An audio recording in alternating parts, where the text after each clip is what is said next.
ساتھ بات کو بیان کرنا ذرا مشکل ہوتا تھا. ان پریشانیوں کی بڑی وجہ گزشتہ سال کے جلسے کی عظیم شان کامیابی اور خدا کا بہت بڑا احسان تھا.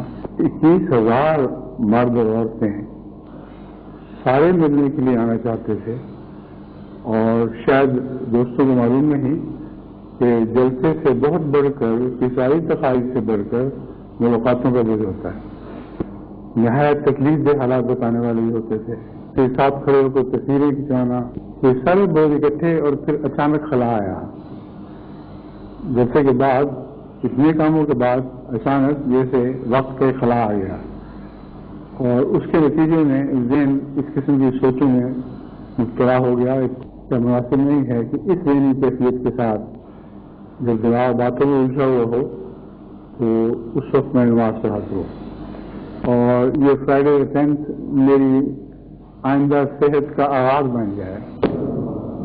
اسی پہلو سے میں اللہ تعالیٰ کے فضل کے ساتھ آپ سب کے سامنے حاضر ہو گیا ہوں، تاکہ آپ اپنی آنکھوں کے سامنے دیکھ لیں کہ میں بالکل نارمل ہوں. میرے ہوش و حواس درست ہیں، میرے تمام خواص درست ہیں، اور ہر بات جو کہہ رہا ہوں میرے یقین کے ساتھ اور پورے اعتماد سے کہہ رہا ہوں. صاحب کچھ صحتیاب ہونے کے بعد منظرام پر آئے اور اپنے ریمارکس دیے اور اپنی بیماری کی وجہ بتائی. اب ہم مزید سنتے ہیں کہ اس کے بعد کیا ہوا. اس پہ میں نے ایک سوال کیا تھا کہ اگر جلسے کی تھکان تھی تو جلسے کی تھکان تو 1-2 روز کے اندر میں شروع ہو جاتا ہے اور 1-2 روز میں ختم بھی ہو جاتا ہے. بے شک جی. یہ تھکان تو 20 دن بعد اس کا اثر آیا ہے. 30 جولائی کو جلسہ بات ہے، 31 جولائی اور 1 اگست ہے تو یہ تو 20 اگست کو آیا جی. اور 20 اگست کو آتا ہے اور پھر اتنے لمبے عرصے کے لیے رہتا ہے، کتنا مہینے تک رہا جی. یہ کون سا تھکان تھا ایک پکچر اتارنے سے؟ اور اس کے پہلے بھی پچھلے سال ہوا تھا، 17,500 اس میں بھی موجود تھے، وہ بھی فوٹو اتارے ہوں گے. اچانک تو محبت پیدا نہیں ہوا، لیکن اس زمانے میں کوئی تھکان اور ایسا 34واں جلسہ تھا، کسی کو ایسا پیش نہیں آیا. یہ پہلا جلسہ تھا جی. جس میں تھکان ہوا. اچھا بہرحال، اور مرزا غلام احمد صاحب نے ملفوظات کے صفحہ والیوم 9 صفحہ 440-441 میں فرما رہے ہیں جی. کہ اگر 2 فریق کا مباہلہ ہو جی. تو جو سچا ہے اس کے زندگی میں جھوٹا فوت ہوتا ہے. اچھا جی جی. تو اس روشنی میں دیکھے تو میں سچا ثابت ہو گیا جی. اور مرزا صاحب کے پوتے مرزا طاہر صاحب جن سے مباہلہ ہوا آپ کا، جن سے مباہلہ ہوا پہلے وہ مر گئے. آپ زندہ اب میں نہیں کہوں گا وہ جھوٹے تھے یا کیا تھے، مگر مرزا غلام احمد صاحب کے تحریر کے روشنی میں وہ جھوٹے ہو جاتے ہیں. یعنی ان کا جو عقیدہ ہے بنیادی. ہاں. اور لیکن اس سے بھی زیادہ مزے کی بات جو بھی ہے جی. جو دنیا میں پہلے دفعہ ہوا، بہت چیز پہلے دفعہ، لیکن یہ جو ہے یہ تو ورلڈ ہسٹری میں شاید پہلے دفعہ ہوا ہوگا کہ سن 2002 میں ایک کتاب لکھا لندن سے، جو آفیشیل ویب سائٹ میں بھی قادیانی کے شیطان کے چلے. شیطان کے چلے. شیطان کے چلے. اچھا. اس میں جو میرا انعامی نقطہ تھا نا، اس کو کم از کم 8 زیادہ ہے، کم از کم 8 دفعہ صحیح تسلیم کر لیا، اپنا ایمان بنا کے پیش کیا. اچھا. صحیح تسلیم ایسا کیا کہ گویا ان کا پہلے سے یہ ایمان ہے. ارے بھائی پہلے سے یہ ایمان ہے تو تمہارا تفسیر میں کیوں یہ سب الٹا بات لکھا ہوا ہے اس کے اپوزٹ؟ اور اگر یہ پہلے سے ایمان ہے تو میرے سے مباہلہ کیوں کیا؟ اوکے. پہلے سے یہ ایمان ہے تو مباہلہ کرنے کا کیا ضرورت تھا؟ اور مضمون کا علمی معجزہ بول کے جواب کیوں دیے تھے اگر پہلے سے یہ ایمان ہے؟ تو بہرحال یہ بہت مزے کی بات ہے کہ مخالف مذہب نے اپنے ایمان تبدیل کر لیا، اور وہ بھی اس مضمون کے روشنی میں تبدیل کر دیا جس پر مباہلہ کیا تھا. تو یہ تصدیق کر دیا کہ وہ قادیانی سارے جھوٹے تھے اور مباہلے کے دوران وہ جھوٹے تھے. اور آپ اب سوچ رہے ہوں گے کہ اتنا جو ہنگامہ ہوا تو مضمون کیا تھا. میں شارٹ میں مضمون سنا دوں تاکہ آپ کو پتہ چلے کہ قادیانی جج کیوں منظور تھا. مضمون یہ ہے کہ مرزا صاحب کے بارے میں زیادہ مشہور ہے نبوت کا، لیکن ان کا ایک دعویٰ یہ بھی تھا کہ امام مہدی تھے. اور امام مہدی کے دعوے کے ساتھ یہ مسئلہ تھا کہ جب آخری زمانے میں امام مہدی آئیں گے تو آسمان سے عیسیٰ علیہ السلام دوبارہ آئیں گے، دونوں مل کے کام کریں گے، دنیا بھر میں اسلام کا نام روشن کریں گے. تو جب یہ امام مہدی کا دعویٰ کیا مرزا غلام احمد صاحب، تو لوگوں نے پوچھا کہ عیسیٰ علیہ السلام کب آئیں گے؟ تو وہ بولے کہ عیسیٰ علیہ السلام تمہارا ایمان غلط ہے کہ آسمان پہ زندہ گئے، وہ تو دنیا میں فوت ہو گئے. جب جانا ثابت نہیں رہا تو آنا بھی ثابت نہیں ہے. اور سری نگر کشمیر میں ایک مزار بتا دیا کہ یہ ان کا مزار ہے، یہاں پہ ہی دفن ہے. تو وہ ایک کتاب ان کا تھا انجام آتم، اس میں وہ لکھ رہے ہیں کہ فلما توفتنی کا تفسیر کر رہے سورہ مائدہ کے 117 نمبر آیت ہے، اس میں بتا رہے ہیں کہ جب تک عیسیٰ علیہ السلام زندہ تھے تو عیسائی صحیح راستہ پر قائم تھے، اور جب وہ فوت ہو گئے تو پھر عیسائی مذہب میں یہ شروع ہو گیا، اپنا شرک شروع ہوا. کتاب کا نام تھا انجام آتم. انجام آتم کتاب. انجام آتم. جی.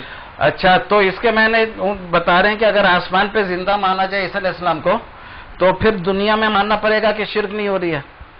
اور بولے تو قرآن سے ثابت ہے کہ شرک ہو رہی ہے، تو اس کے میں نے موت پہلے ہونا تھا تو وہ فوت ہو چکے. دوسرا کتاب لکھا مسیح ہندوستان میں، اس میں ثابت کرنے کی کوشش کی کہ عیسیٰ علیہ السلام 120 سال کی عمر پہ 120 سال کا عمر پہ. اس کا کلیئر مطلب یہ ہوا کہ وہ جو سنت 2010 ہم لکھتے اے ڈی لکھتے ہیں، یہ اے ڈی انگلش کے لفظ نہیں ہے، آفٹر ڈیتھ نہیں ہے، یہ لیٹن کا لفظ ہے اینو ڈومینو.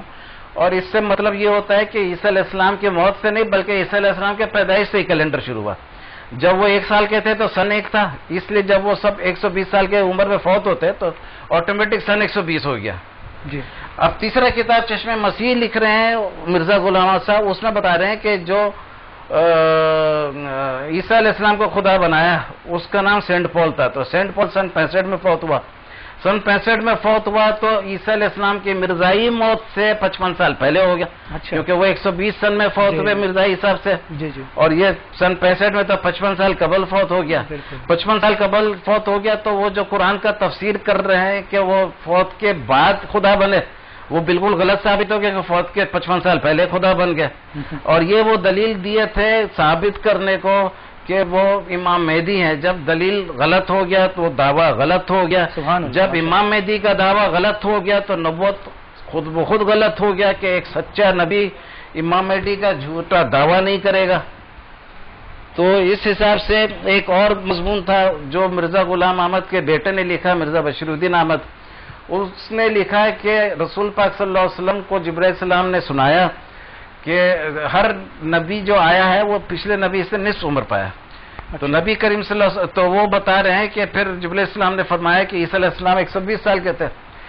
تو جب نبی کریم صلی اللہ علیہ وسلم فرما رہے ہیں کہ جب وہ 120 تھے تو میں 60 کے قریب ہوں گا. تو 63 سال میں فوت ہوئے. تو مرزا بشیر الدین تفسیر کر رہا ہے اس حدیث کا کہ اگر آسمان پر زندہ مانا جائے تو پھر یہ ماننا پڑے گا کہ دنیا میں شرک نہیں ہو رہی. نہیں، اگر آسمان پہ زندہ مانے تو رسول کریم صلی اللہ علیہ وسلم کے زمانے میں عیسیٰ علیہ السلام 600 سال تقریباً ہوئے.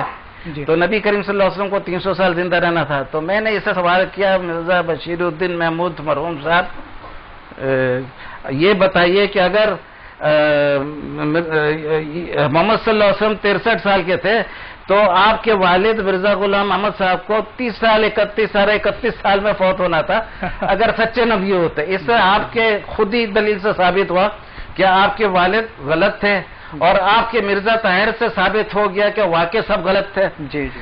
اب ایک چھوٹا سا نقطہ آپ کو بتا دوں کہ مرزا غلام احمد صاحب نے بارنباس انجیل کا بہت تعریف کرتے ہوئے کہا کہ یہ اسی زمانے کا جس زمانے میں دوسرے انجیل تھے. تو بارنباس کے انجیل میں یہ لکھا ہوا ہے کہ رسول پاک صلی اللہ علیہ وسلم آخری نبی تھے، ان کے بعد جھوٹے نبی بہت آئیں گے لیکن سچا ایک بھی نہیں آئے گا.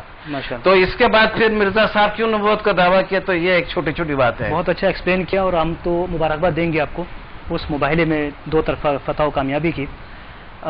بات شروع کرتے ہیں جناب قاضی احمد نورانی صاحب سے، جو ماشاءاللہ ختم نبوت کے حوالے سے آج ایک صف اول میں جانی پہچانی شخصیت ہیں.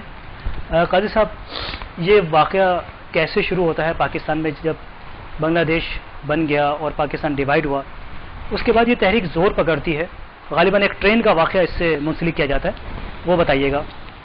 پاکستان کے قیام کے ساتھ ہی کافی تعداد میں مرزائی پاکستان میں آ گئے تھے، اور چونکہ انگریز یہ چاہتا تھا کہ جو فتنہ انہوں نے ہندوستان میں پیدا کیا اور جسے علماء نے آگے بڑھنے سے روک دیا، اس کی جڑیں اب اس ملک کے اندر اتنی قوی کر دی جائیں کہ یہ مسلمانوں کو ہمیشہ سزا رہے.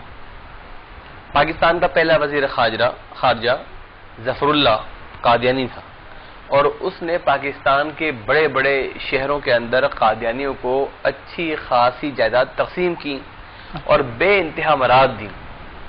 اسی دوران پاکستان بننے کے تقریباً 6 سال بعد پاکستان میں ایک بہت بڑی تحریک ختم نبوت چلی، لیکن اس وقت کے حکمرانوں نے مسلمانوں کے جذبات کی قدر نہیں کی اور وہ تحریک جو ہے بالآخر سرد پڑ گئی.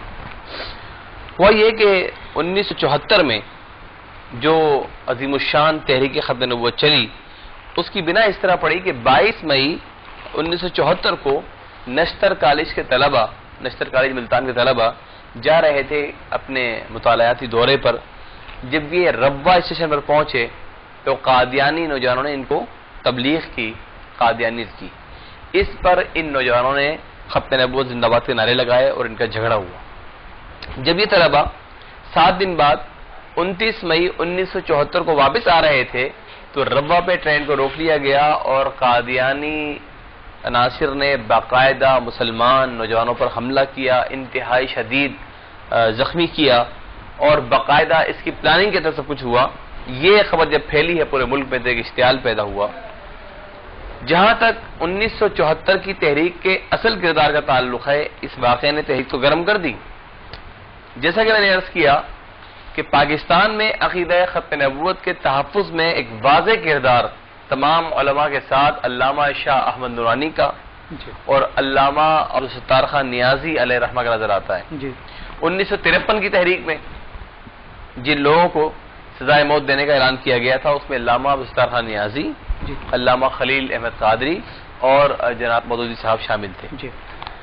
1974 میں جب یہ واقعہ پیش آیا تو اس سے پہلے ہی علامہ شاہ احمد نورانی علیہ رحمہ نے ایک کارنامہ انجام دیا تھا کہ 1970 کے الیکشن میں کامیابی حاصل کرنے کے بعد جب قومی اسمبلی کا پہلا اجلاس ہوا 15 اپریل 1972 کو، بحیثیت جمعیت علماء پاکستان کے پارلیمانی لیڈر کے جنہوں نے پہلی تقریر کی تھی اس کے اندر انہوں نے یہ کہہ دیا تھا کہ پاکستان کو دو لفظ کرنے میں قادیانی عناصر کا ہاتھ ہے. اور یہ بات وہ جا کر یحییٰ خان سے بھی کہتے رہے تھے کہ ایم احمد نامی ایک ان کا مشیر جو کہ قادیانی سرغنہ تھا، وہ پاکستان میں بے انتہا انتشار پھیلاتا رہا اور بنگلہ دیش کو پاکستان سے جدا کرنے میں اس نے ایک بہت بڑا کردار ادا کیا. اچھا، میں یہ بھی واضح کر دوں کہ جس وقت علامہ شاہ احمد نورانی مجیب الرحمان سے، شیخ مجیب الرحمان سے ملاقات کرنے ڈھاکہ گئے تھے اور اسے حقائق بتائے تھے تو اس نے کہا تھا الحمدللہ ہمارے مشرقی پاکستان میں قادیانی یا مرزائی نام کا کوئی جانور نہیں پایا جاتا. یہ اس نے الفاظ کہے تھے. یہ معاملات تو تیار تھے. اسی دوران یہ واقعہ مئی میں ہوا. اسی دوران جون شروع ہوا اور جون میں قومی اسمبلی کا بجٹ اجلاس شروع ہوا. بجٹ اجلاس میں طریقہ کار یہ ہوتا ہے کہ سوائے بجٹ کے کسی اور چیز پر بحث نہیں کی جائے گی.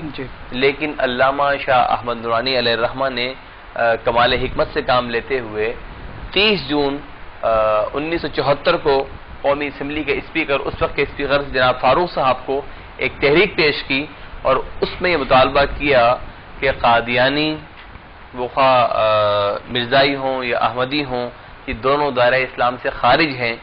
اور اس سے پہلے اسلامی کانفرنس کے اندر اس بات کا فیصلہ ہو چکا ہے اور تمام تر قرآن و احادیث سے دلائل موجود ہیں، اس لیے ان کو کافر قرار دیا جائے.